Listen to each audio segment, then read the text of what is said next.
အဲ့လိုနဲ့ဘိုက်တွေကအရန်စာလာကြတော့တာဗော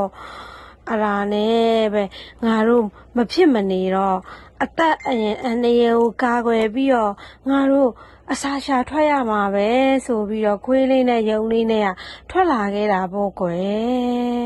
တနေရာလဲရောက်လဲရောက်ကောတစ်ပင်ပေါ်ကနေပြီးတော့မြောက်ကလေးကကျွီနဲ့အော်နေတာကိုမြင်လဲမြင်ရောဟာအသင်များသင်ငပြောသီးတွေစားရရဲ့လားနော်ငါတို့တော့ဘိုက်တော်စားနေပြီသင်ရောထမင်းစားပြီးပြီလားမေးတဲ့အခါမှာငါအခုလေးတင်မယ်ငပြောသီးတွေလည်းစားထားတယ်ပန်းသီးတွေလည်းစားထားတယ်ဟာငါတို့အတွက်ကောမရှိတော့ဘူးလားဆိုပြီးတော့ခွေးလေးကလှမ်းမေးလိုက်တယ်အဲ့ဒီအချိန်မှာမြောက်လေးကမရှိတော့ဘူးငါအခုလေးတင်စားထားတာနင်တို့စားခြင်းရင်တော့ငါက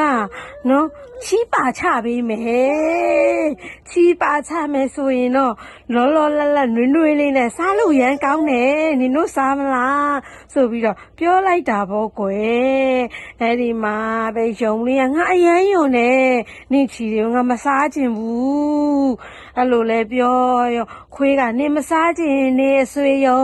ငါကတော့ဗိုက်ရန်စားနေပြီအဲ့တော့ငါကတော့စားမဖြစ်တော့မယ်ဆိုပြီးတော့စားတော့တာပေါ့ကွယ်မြောက်ရဲ့အီးတွေကိုစားကြတာပေါ့ကွယ်